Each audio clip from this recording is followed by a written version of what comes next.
محمد میرے دل میں ہے یاد محمد، میرے ہونٹوں پہ ذکر مدینہ۔ سورہ کہف کی تلاوت ہم نے کل سماعت کی تھی، لیکن کیونکہ کل سورہ یوسف کا درس کر رہے تھے اسی لیے سورہ کہف کی تفسیر سماعت نہیں کر سکے تھے۔ ہر سال تقریباً گزشتہ 8 سال سے اس مسجد میں درس قرآن کا یہ سلسلہ جاری ہے، اور ہر سال نئے موضوعات ہوتے ہیں، لیکن سورہ یوسف اور سورہ کہف جب تک ان 2 صورتوں کا درس نہ کیا جائے یوں لگتا ہے کہ درس مکمل نہیں ہوا۔ سورہ یوسف کی تلاوت ہم نے سماعت پہلے کی اور اس کا درس بھی سماعت کر لیا۔ آج انشاءاللہ العزیز سورہ کہف کے متعلق سنیں گے۔ سورہ کہف بڑی بابرکت سورت ہے۔ حضرت عبداللہ ابن عباس رضی اللہ تعالیٰ عنہ فرماتے ہیں، اور حضرت انس بن مالک رضی اللہ تعالیٰ عنہ بھی ایسے حدیث کے راوی ہیں، فرماتے ہیں کہ جب سورہ کہف اتری تو اس کے ساتھ 70,000 فرشتوں کا نزول ہوا تھا۔ اس شان کے ساتھ اللہ تعالیٰ نے اس سورت کو نازل فرمایا تھا۔ نبی پاک صلی اللہ علیہ وسلم نے ارشاد فرمایا ایک اور حدیث کے اندر کہ جو شخص سورہ کہف کی 10 آیات یاد کر لے، 10 آیتیں حفظ کر لے، وہ دجال کے فتنے سے محفوظ رہے گا، اس کو دجال نقصان نہیں پہنچا سکے گا۔ اور جو شخص سورہ کہف کی تلاوت جمعے کو کر لیا کرے، ہر جمعے اس سورت کی تلاوت کرے، تو یہ سورت ایک جمعے سے لے کر دوسرے جمعے تک ہونے والے گناہوں کی مغفرت کا سبب بن جاتی ہے۔ اللہ تعالیٰ اس سورت کی تلاوت کی برکت سے گناہوں کو معاف فرما دیتا ہے۔ کہف عربی میں غار کو کہتے ہیں، اور اس سورت کے اندر غار والوں کا ذکر ہے۔ وہ غار والے کون تھے؟ وہ غار والے وہ بابرکت اور معزز لوگ تھے جنہوں نے اپنے دین کو بچانے کے لیے اتنی بڑی قربانی دی۔ حضرت عیسیٰ علیہ السلام کے لوگ خلاف ہو گئے اور سولی دینے کی کوشش کی، تو اللہ تعالیٰ نے حضرت عیسیٰ علیہ السلام کو لوگوں سے بچایا اور اپنی طرف اٹھا لیا۔ کچھ لوگ تھے عیسیٰ علیہ السلام کے ایسے ماننے والے جن کے دلوں میں ایمان بڑا مضبوط تھا۔ عیسیٰ علیہ السلام کا دین جو تھا، عیسائیت اس زمانے کی، وہ بڑی مضبوط تھی۔ پھر اس کے بعد زمانہ بدلتا چلا گیا اور ایک بادشاہ آیا جس کا نام تھا دقیانوس۔ وہ بادشاہ اتنا خطرناک تھا کہ جس کسی کو بھی عیسیٰ علیہ السلام کے دین اور مذہب پر دیکھتا تھا اسے تشدد کا نشانہ بنایا کرتا تھا، اسے مارا کرتا تھا کہ اس دین کو چھوڑ دو، عیسیٰ علیہ السلام کا دین چھوڑ دو۔ تو اس دور میں اللہ کے کچھ ولی تھے جنہوں نے اپنا دین بچانے کے لیے اپنے شہر سے نکلے اور ایک غار میں آ کر بیٹھ گئے، اور پھر لیٹے اور دعا کی کہ اے اللہ ہمیں اس فتنے سے محفوظ فرما اور ہمیں یہیں پر یہ حفاظت کے ساتھ رکھ۔ یہ سوئے، اللہ تعالیٰ نے ان پر نیند طاری کی اور یہ اس غار کے اندر سوتے رہ گئے۔ اور کتنے سال تک سوئے؟ اللہ تعالیٰ نے انہیں اس غار کے اندر 309 سال تک سلائے رکھا۔ یہ 309 سال بھی قرآن مجید فرقان حمید نے جو 309 سال کا ذکر کیا ہے نا، وَلَبِثُوا فِي كَهْفِهِمْ 300 سِنِينَ وَازْدَادُوا 9، اور وہ اپنے غار میں 300 برس ٹھہرے، 9 برس اور زیادہ۔ قرآن نے پہلے 300 سال کا ذکر کیا، پھر 9 سال کا الگ سے ذکر کیا۔ وہ کیوں؟ یہ قرآن مجید فرقان حمید کا میتھمیٹیکلی ایک بہت بڑی شان ہے۔ وہ اس لیے کیونکہ عیسوی اعتبار سے دیکھا جائے تو 300 سال بنتے ہیں، اور چاند کے اعتبار سے دیکھا جائے تو 309 سال بنتے ہیں۔ تو قرآن نے 300 سال الگ ذکر کیے اور 9 اور زیادہ، یعنی چاند کے اعتبار سے دیکھا جائے تو یہاں سے ایک اور چیز بھی معلوم ہوئی کہ عیسوی سالوں میں اور قمری سالوں کے اندر 100 سال میں 3 سال کا فرق پڑ جاتا ہے۔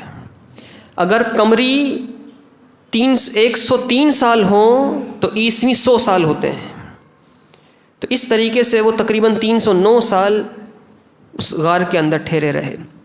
جب یہ لوگ غار میں گئے تو کسی نے دیکھا، کسی نیک شخص نے، کہ یہ لوگ غار میں جا کر سو چکے ہیں اور آرام کر رہے ہیں، تو وہ کوئی بڑا نیک انسان تھا، اس نے غار کے دھانے پر ایک دیوار بنا دی، اور دیوار جب اس نے بنائی تو اس دیوار کی ایک تختی پر ان کی پوری کہانی لکھی کہ یہ کون لوگ ہیں اور یہ کیوں اس غار میں آ کر سوئے ہیں۔ اور اس غار کی جب دیوار بنائی تو اس کی بنیادوں میں وہ تختی اس نے چھپا دی، اور دیوار اس طریقے سے اس نے بنائی، یہ اللہ تعالیٰ نے اس کو یہ سمجھ دی، دیوار اس طرح اس نے بنائی کہ اس غار کے اندر سورج کی دھوپ نہیں جاتی تھی، روشنی جاتی تھی اور ہوا بھی جاتی تھی، دھوپ نہیں جاتی تھی، یعنی آکسیجن کی کراسنگ ہوتی رہتی تھی، دھوپ نہیں جاتی تھی۔ اور اللہ تعالیٰ کی شان یہ تھی کہ اللہ تعالیٰ ان کی کروٹیں بھی بدلا کرتا تھا۔ حضرت عبداللہ ابن عباس فرماتے ہیں کہ سال میں 2 مرتبہ ان کی کروٹیں بدلی جاتی تھیں، اس لیے بدلی جاتی تھیں تاکہ ان کے جسم کو زمین نقصان نہ پہنچا سکے۔ ایک کروٹ پر لیٹے رہتے تھے، 6 مہینے کے بعد ان کی کروٹ بدل دی جاتی تھی۔ اللہ تعالیٰ نے کروٹ بدلنے کا ذکر بھی اپنی کتاب کے اندر فرمایا ہے۔ پھر اس کے بعد ایک شخص آیا 309 سال کے بعد اپنی بکریوں کو چراتے ہوئے، اور اس غار کے قریب آیا۔ اس نے دیکھا کہ دھوپ بہت زیادہ ہے، یہ غار ہے، تو اس نے اس غار کی دیوار پر اپنی چھڑی ماری یا کسی اور طریقے سے اس نے غار کے اندر داخل ہونے کی کوشش کی، تو غار کی دیوار گر گئی۔ جب دیوار گری تو وہ دیکھ کر حیران ہو گیا کہ غار تو بند ہے، نہ جانے کتنے سالوں سے، سینکڑوں سال ہو گئے، لیکن غار کے اندر لوگ موجود ہیں۔ تو اس کے دل میں ہیبت پیدا ہو گئی اور ان غار والوں کا رعب پیدا ہو گیا۔ وہ فوراً وہاں سے بھاگا، دیوار گری تھی، روشنی اندر گئی، اور بعض مفسرین نے لکھا کہ اس کی دیوار گرنے کی آواز سے، وہ آواز کیونکہ شام کے وقت یہ واقعہ ہوا تھا، یہ لوگ جب غار میں جا کر سوئے تھے تو صبح کا وقت تھا، اور جب یہ دیوار گری 309 سال کے بعد تو شام کا وقت تھا۔ جب وہ دیوار گری اس شخص کے دل میں رعب پیدا ہوا، وہ خوف سے گھبرایا اور بھاگا وہاں سے۔ اصحاب کہف کی آنکھ کھل گئی، آنکھ کھلی تو جو بشری تقاضے تھے وہ بھی بیدار ہو گئے، بھوک لگنا شروع ہو گئی، تو آپس میں ایک دوسرے کا حال احوال پوچھا، خیریت پوچھی، پوچھنے لگے ہاں بھائی کتنی دیر ہو گئی۔ یہ سوچ رہے تھے کہ صبح کو سوئے تھے اور شام تک سوتے رہے، ایک دن سو گئے اور کافی لمبا سو گئے ہیں، اسی لیے یہ پوچھنے لگے ایک دوسرے سے کہ کتنی دیر تک ٹھہرے۔ انہوں نے کہا کہ ایک دن یا دن کا بعض حصہ۔ آپس میں باتیں کرنے لگے، بھوک لگی تو انہوں نے اپنے ایک شخص کو، اپنے ایک ساتھی کو جو ان کے ساتھیوں کا بڑا تھا، ان کا نام تھا یملیخہ، حضرت یملیخہ کو انہوں نے کہا کہ جائیے اور بازار سے کھانا لے کر آئیں۔ ان کی جیب میں چاندی کے سکے تھے اور دقیانوس کے زمانے کے تھے، 309 سال پہلے کے۔ اچھا یہ کہف غار ہے کہاں پر؟ اس کے بارے میں لوگوں کی مختلف آراء ہیں، مختلف اقوال ہیں۔ بعض لوگ کہتے ہیں کہ جو خلیجی ممالک ہیں یہاں کے پہاڑی سلسلوں کے اندر یہ غار موجود ہے، اور بعض مفسرین کی رائے یہ ہے کہ ملک شام کے اندر اصحاب کہف کا غار ہے۔ بعض لوگ اس کی تصویریں بھی بھیجتے ہیں کہ یہ اصحاب کہف کا غار ہے، جبکہ حضرت علامہ ابن حیان اندلسی نے البحر المحیط کے اندر یہ لکھا ہے کہ یہ جو غار ہے اصحاب کہف کا، یہ اندلس میں موجود ہے۔ اندلس سے مراد موجودہ اسپین کے اندر، اور انہوں نے یہ کہا کہ علامہ ابن حیان اندلسی کہتے ہیں کہ اندلس کا جو دارالحکومت تھا غرناطہ کے قریب ایک قصبہ ہے جس کا نام ہے لوشا، اس قصبے کے اندر ایک غار ہے جس غار کے اندر لوگوں کے جسم موجود ہیں، اور اس غار کے دھانے پر ایک کتا بھی موجود ہے، اس کی بھی باقیات موجود ہیں، اور لوگ ہر سال اس غار پر آتے ہیں، یہاں پہ دعائیں آ کر کرتے ہیں۔ تو انہوں نے یہ جو نشانیاں بیان کی ہیں، اس سے لگتا ہے ایسا ہے کہ شاید اندلس کے اندر غرناطہ کے قریب جو لوشا قصبہ ہے وہاں پر جو غار ہے شاید وہ غار ہو، لیکن اس کے بارے میں تصدیق نہیں کی جا سکتی کہ کس مقام پر یہ غار موجود ہے، کیونکہ قرآن مجید فرقان حمید کے بیان کرنے کا انداز یہ ہوتا ہے کہ قرآن مقامات بیان نہیں فرماتا، قرآن اصل جو چیز ہوتی ہے نصیحت کی وہ بیان کرتا ہے، جس چیز سے نصیحت حاصل کرنی چاہیے، یہ قرآن کا طریقہ ہے۔ یوسف علیہ السلام کے واقعے کے اندر بھی مصر کا جو ذکر آیا، لیکن ان کے شہروں کا، علاقوں کا ذکر نہیں آیا، اس لیے کیونکہ جو اصل نصیحت کی چیز ہوتی ہے قرآن اس پر فوکس کرتا ہے اور وہی چیز بیان فرماتا ہے۔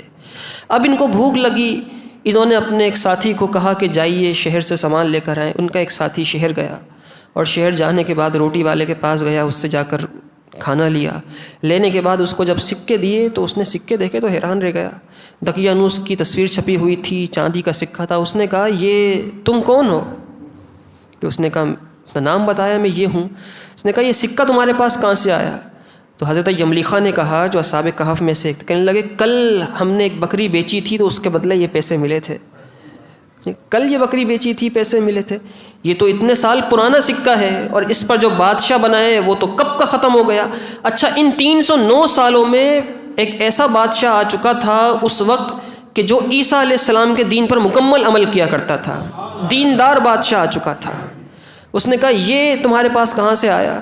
اس کو حیرانگی ہوئی تھوڑی سی، اور اس نے حکام کو اطلاع کر دی۔ اس نے کہا کہ ایک شخص میرے پاس ایسا آیا ہے، لگتا ہے ایسا ہے کہ اس کے ہاتھ کوئی پرانا خزانہ لگ گیا ہے، اس کی تلاشی لی جائے اور اس کی جانچ پڑتال کی جائے۔ اب یہ یہاں پر ان معاملات میں تھے حضرت یملیخا، اور بقیہ اصحاب کہف جو تھے ان کو اندیشے آ رہے تھے، سوچیں آ رہی تھیں، وہ سوچ رہے تھے کہ شاید دقیانوس نے ہمارے اس ساتھی کو پکڑ لیا ہے۔ ان کے ذہنوں میں تو یہ تھا نا کہ ابھی تو ایک دن ہی گزرا ہے، اسی کی حکومت ہوگی، وہ سوچ رہے تھے، دعائیں کر رہے تھے کہ اللہ کرے وہ چھوٹ کر جلدی سے آ جائے۔ یہاں پر حکام نے حضرت یملیخا کو پکڑا، بادشاہ کو خبر ہوئی تو ایک پورا قافلہ آ گیا غار کے پاس۔ حضرت یملیخا نے بتایا کہ میرے اور بھی ساتھی ہیں، ہم تو صبح سوئے تھے، شام کو اٹھے ہیں، آ جاؤ، میرا غار وہاں ہے، وہاں پہ اور بھی لوگ ہیں۔ تو وہ سب ایک ساتھ آ گئے۔ جب غار کے قریب لشکر آتا دیکھا تو اصحاب کہف اور پریشان ہوئے، کہنے لگے لگتا ہے ایسا ہے کہ ہمارے ساتھی یملیخا کو پکڑ لیا گیا ہے، اور ان کو پکڑنے کے بعد اب ہمیں بھی پکڑنے کے لیے یہ سب آ رہے ہیں۔ یہ لوگ یہاں پہنچے، غار کے پاس آئے، غار کے پاس آ کے ان سے پوچھا تو انہوں نے اپنی کہانی بیان کی، اپنا واقعہ بیان کیا۔ اس زمانے میں ایک فتنہ پیدا ہوا تھا۔ وہ فتنہ یہ پیدا ہوا تھا کہ لوگوں نے مرنے کے بعد دوبارہ زندہ ہونے پر ایمان ختم کر دیا تھا۔ کہا کرتے تھے کہ ہم مر جائیں گے تو دوبارہ ایمان نہیں لائیں گے۔ تو وہ جو بادشاہ آیا تھا نا نیا، جو عیسیٰ علیہ السلام کے دین پر مکمل عمل کیا کرتا تھا، دیندار بادشاہ تھا، وہ دعائیں کرتا تھا راتوں کو اٹھ کر کے اللہ کوئی ایسی نشانی ظاہر کر دے کہ لوگوں کو اس بات کا یقین ہو جائے کہ تو مرنے کے بعد پھر سے اٹھانے پر قادر ہے۔ یہ لوگ یہاں آئے، قافلہ زمینیں کھودی گئیں، اس میں سے تختی نکلی، تختی پر وہ سارے معاملات، سب باتیں لکھی تھیں کہ یہ اللہ والے ہیں، بڑے نیک لوگ ہیں، دقیانوس سے بچنے کے لیے اس غار میں آ کر لیٹے ہیں۔ تاریخ بھی درج تھی کہ اس تاریخ کو آئے ہیں۔ یہ خبر بادشاہ کو پہنچائی گئی کہ بادشاہ یہاں آئیے۔ بادشاہ سلامت اپنے قافلے کے ساتھ یہاں آئے۔ ان قافلے والوں، ان غار والوں سے پوچھا، انہوں نے اپنا پورا واقعہ بیان کیا تو وہ بادشاہ سجدے میں گر گیا اور کہنے لگا کہ اے اللہ، تو نے میری دعا قبول کی، لوگوں کو اب یقین آ جائے گا کہ تو مرنے کے بعد پھر سے دوبارہ اٹھانے پر قادر ہے۔ اس سے معلوم ہوا کہ جو نیک حکمران ہوتا ہے، نیک حکمران جو ہوتا ہے، اللہ تعالیٰ اس کی دعا جلدی قبول فرماتا ہے، بشرط یہ کہ وہ حکمران نیک ہو حکمران۔ پھر اس کے بعد بادشاہ نے ان سے پوچھا، یہ بتائیے کہ آپ سب اللہ والے ہیں، اب آپ چاہتے کیا ہیں؟ یا تو آپ چاہیں تو ہمارے ساتھ چلیے شہر کے اندر، آپ کو انعام و اکرام کے ساتھ وہاں ٹھہرایا جائے۔ انہوں نے کہا نہیں، اب ہم چاہتے ہیں کہ ہم اسی غار میں رہیں، اور یہی غار ہماری آخری آرام گاہ بن جائے، اور اس غار کو اسی طرح بند کر دیا جائے۔ ان کی یہ خواہش پوری کی گئی، یہ غار میں واپس جا کے لیٹے اور ان پر موت طاری کر دی گئی۔ اس وقت ان کا انتقال ہوا، موت طاری کی گئی۔ ان کے ساتھ ان کا ایک کتا بھی تھا۔ وہ کتا کون تھا؟ اصحاب کہف جب اپنی جان بچانے کے لیے دقیانوس سے غار کی طرف آ رہے تھے تو ان کے ساتھ ایک کتا لگ گیا۔ وہ ان کو دیکھ کر بھونکتا تھا۔ انہوں نے کہا کہ خاموش ہو جاؤ، چپ ہو جاؤ، روکنے کی کوشش کی، وہ چپ نہیں ہوا۔ پھر تھوڑا آگے گئے، وہ کتا اور پیچھے آ گیا، پھر اس نے بھونکا۔ انہوں نے کہا کہ رک جاؤ، خاموش ہو جاؤ، وہ نہیں رکا، وہ ساتھ ساتھ چلتا رہا۔ پھر زبان حال سے اس کتے نے اصحاب کہف سے کہا کہ تم جہاں جا رہے ہو مجھے بھی وہیں لے جاؤ، تم غار میں چلے جانا، باہر بیٹھ کر میں پہرے داری کرتا رہوں گا۔ تم غار میں چلے جانا، میں پہرے داری۔ قرآن مجید فرقان حمید نے اس کتے کا بھی ذکر فرمایا ہے، اور اس کتے کے بارے میں لکھا ہے کہ ان کا کتا وہ اپنے ہاتھ پھیلائے بیٹھا ہے، اور ان کا کتا بھی ان کے ساتھ تھا۔ اس سے معلوم ہوا کہ اللہ کے ولیوں کے ساتھ جو لگ جاتا ہے، اللہ تعالیٰ انہیں بھی بڑا مقام اور مرتبہ عطا فرما دیتا ہے۔ یہ تو کتا تھا جو اصحاب کہف کے ساتھ لگا، ان کی رکھوالی کی، ان کی خدمت کی، تو اللہ تعالیٰ نے اس کا نام قیامت تک زندہ رکھا۔ بلکہ مفسرین نے کہا کہ جنت کے اندر اللہ تعالیٰ اس کتے کو بھی داخل کرے گا، اور اس وقت کتا بنا کر نہیں بلکہ انسان بنا کر داخل کیا جائے گا۔ تو جو اللہ والوں کے دامن سے وابستہ ہو جاتے ہیں، اولیاء کے، علماء کے، صلحاء کے، صوفیاء کے، جو نیک لوگوں کے دامن سے وابستہ ہو جاتے ہیں، اللہ تعالیٰ انہیں کس قدر مقام اور مرتبے سے نوازتا ہوگا۔ بادشاہ سے انہوں نے کہا کہ ہم یہ چاہتے ہیں کہ اب ہم واپس غار میں جا کر سو جائیں۔ بادشاہ نے کہا ٹھیک ہے۔ یہ غار کے اندر گئے، اور پھر غار میں جانے کے بعد یہ سو گئے، ان کا وہاں مزار بنا دیا گیا، اور لوگوں نے وہاں پر پھر ایک مسجد بنائی اور سالانہ ایک دن مقرر کیا، اس دن لوگ ان کی غار کی زیارت کے لیے بھی آیا کرتے تھے، اس مسجد میں نمازیں پڑھنے آیا کرتے تھے، اس زمانے کے رواج کے مطابق نمازیں۔ تو اس سے معلوم ہوا کہ اولیاء اللہ کے مزارات کے قریب مساجد اس لیے بنائی جاتی ہیں کیونکہ وہاں پر خاص رحمتوں اور برکتوں کا نزول ہوتا ہے، وہاں پہ خاص برکات کا نزول ہوتا ہے۔ یہ کتنے تھے غار والے، ان کے بارے میں مختلف اقوال ہیں، مختلف روایات ہیں۔ قرآن مجید فرقان حمید بیان فرماتا ہے سَيَقُولُونَ ثَلَاثَةٌ رَابِعُهُمْ كَلْبُهُمْ، اب کہیں گے کہ وہ 3 تھے، چوتھا ان کا کتا تھا۔ وَيَقُولُونَ خَمْسَةٌ سَادِسُهُمْ كَلْبُهُمْ، اب وہ کہتے ہیں کہ 5 اصحاب کہف ہیں، چھٹا ان کا کتا ہے۔ رجمًا بالغیب، یہ بن دیکھے، رجمًا بالغیب تکے لگاتے ہیں۔ وَيَقُولُونَ سَبْعَةٌ وَثَامِنُهُمْ كَلْبُهُمْ، اور کچھ کہتے ہیں کہ 7 اصحاب کہف ہیں، 8واں ان کا کتا ہے۔ اکثر مفسرین نے کہا کہ اصل بات یہی ہے کہ 7 اصحاب کہف تھے اور 8واں ان کا کتا تھا۔ قُلْ رَبِّ يَعْلَمُ بِعِدَّتِهِم مَا يَعْلَمُهُمْ إِلَّا قَلِيلٌ، آپ فرما دیجئے میرا رب ان کی گنتی خوب جانتا ہے اور انہیں نہیں جانتے مگر بہت تھوڑے لوگ۔ اصحاب کہف کے ناموں کی بڑی برکتیں ہیں، اللہ تعالیٰ نے ان کے ناموں کے اندر بڑی برکت رکھی ہے۔ اصحاب کہف کے ناموں کی برکت یہ ہے کہ اگر کوئی شخص بھاگ جائے تو بھاگے ہوئے کو واپس بلانے کے لیے یہ نام پڑھے جائیں اور ان کے وسیلے سے دعا کی جائے تو بھاگا وہ واپس آ جائے گا۔ اسی طریقے سے کہیں پر اگر آگ لگ جائے تو ان کے ناموں کی برکت یہ ہے کہ کسی کپڑے کے اوپر، کپڑا تو آگ کو جلا دیتا ہے لیکن ان کے ناموں کی برکت یہ ہے کپڑے کے اوپر اصحاب کہف کے نام لکھ کر اسے آگ میں ڈالا جائے تو آگ بجھ جاتی ہے، چاہے کتنی ہی تیز آگ کیوں نہ ہو۔ اسی طریقے سے کسی کو اگر بار بار بخار آتا ہو، جیسے بعض اوقات چھوٹے بچوں کو بخار آتا ہے، ہر 3 دن کے بعد ان کو بخار آتا ہے، بار بار بخار آتا ہو تو ان بچوں کو اس کا پانی پلایا جائے اور ان کے گلے میں تعویذ ڈال دیا جائے تو ان کو پھر بخار نہیں آئے گا۔ ایسے ہی کسی کے سر میں درد ہوتا ہو، اگر بعض اوقات لوگوں کے آدھے سر میں درد ہوتا ہے اور وہ بڑا تکلیف دہ ہوتا ہے تو ان کے دائیں بازو پر اصحاب کہف کے نام لکھ کر باندھ دیے جائیں تو ان کے سر کا درد ختم ہو جائے گا۔ سفر میں حفاظت ہوتی ہے، مال میں رکھا جائے تو مال میں حفاظت ہوتی ہے۔ ہمارے ایک دوست ہیں، ساتھی ہیں، علامہ صاحب ہیں، کراچی میں رہتے ہیں اور آپ کو تو کراچی کے حالات معلوم ہیں۔ کہنے لگے کہ جب سے مجھے یہ معلوم ہوا کہ اصحاب کہف کے نام جہاں ہوں وہ مال محفوظ رہتا ہے تو کہنے لگے میں نے اپنے والیٹ کے اندر اصحاب کہف کے نام رکھ دیے کاغذ پہ لکھ کر۔ پھر میرے ذہن میں خیال آیا کہ سفر کرتا ہوں، بسوں میں چڑھتا ہوں، یہاں سے وہاں جاتا ہوں، چنچیوں میں، رکشوں میں جاتا ہوں تو نکل جاتی ہے جیب سے چیزیں، تو موبائل میں بھی رکھوں۔ کہنے لگے میں نے موبائل کے اندر تصویر کھینچ لی ان کے ناموں کی۔ کہنے لگے موبائل میں بھی سیو ہو گئے اور اپنے والیٹ میں بھی۔ کہنے ہم جا رہے تھے، سفر کر رہے تھے، بس میں تھے تو بس میں ڈاکو چڑھ گئے۔ کہتے ہیں چڑھے تو انہوں نے سب کی تلاشی لی، سب سے سب نکال لیا، نہ میری تلاشی، نہ میرا والیٹ لیا، نہ میرا موبائل نکالا گیا۔ کہنے لگے پھر مجھے یقین آیا کہ ہاں ان ناموں کی بڑی برکتیں ہیں، اور کہتے ہیں یقین تو پہلے ہی تھا، پھر مجھے عین الیقین آ گیا، پھر مجھے دیکھ کر یقین آ گیا کہ ہاں ان کے ناموں کی بڑی برکتیں ہیں کہ جس کے پاس یہ چیز ہو وہ پھر اس کی چیز ضائع نہیں ہوتی ہے۔ اسی طریقے سے کسی کو گناہوں کی لت لگی ہو، گناہ چھوڑنا چاہتا ہو تو وہ ان کا تعویذ بنا کے پہنے تو اللہ تعالیٰ اسے گناہوں سے چھٹکارا عطا فرما دے گا۔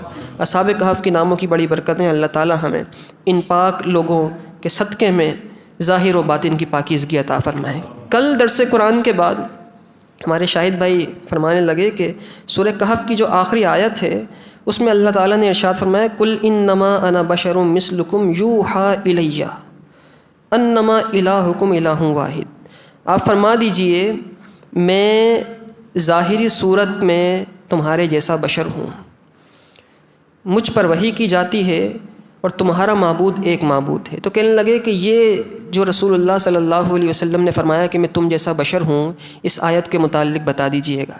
اعلیٰ حضرت امام اہل سنت سے اسی آیت کے متعلق سوال کیا گیا۔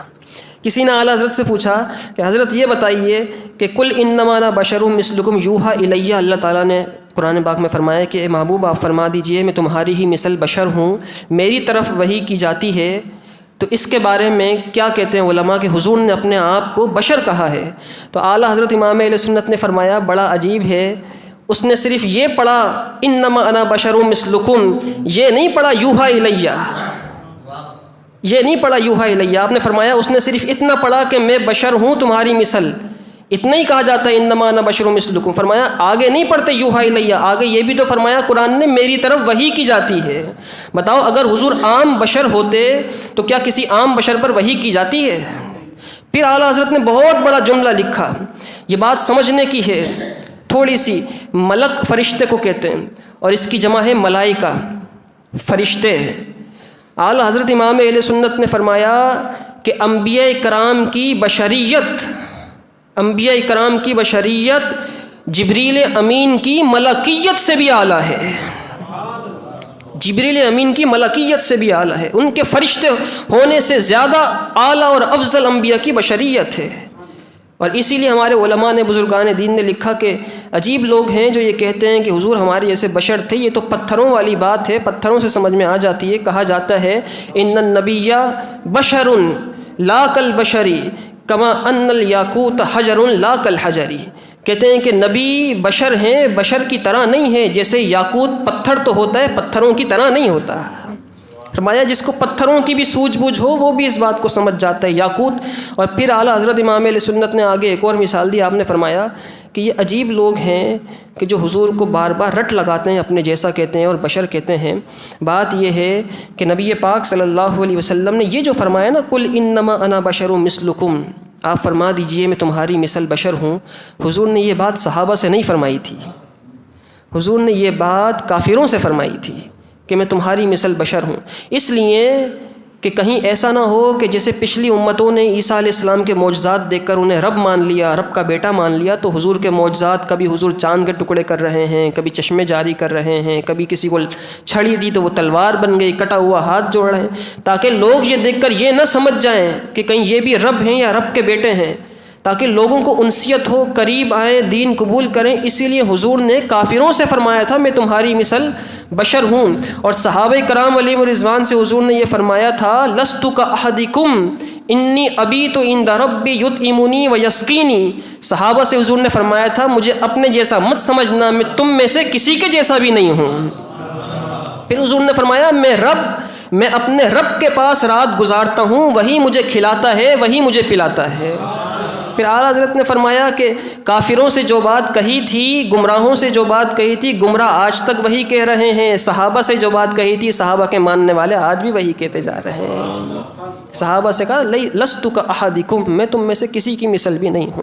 اللہ تعالی ہمیں قرآن مجید فرقان حمید سمجھنے کی توفیق عطا فرمائے، قرآن کی محبت عطا فرمائے۔ اور آخر میں اللہ تعالیٰ نے ارشاد فرمایا فمن کان یرجو لقاء ربہ، جسے اپنے رب سے ملنے کی امید ہو، فلیعمل عملا صالحا، تو اس کو چاہیے کہ وہ اچھے کام کرے، ولا یشرک بعبادۃ ربہ احدا، اور اپنے رب کی بندگی میں کسی اور کو شریک نہ کرے۔ وآخر الدعوایا ان الحمد للہ رب العالمین۔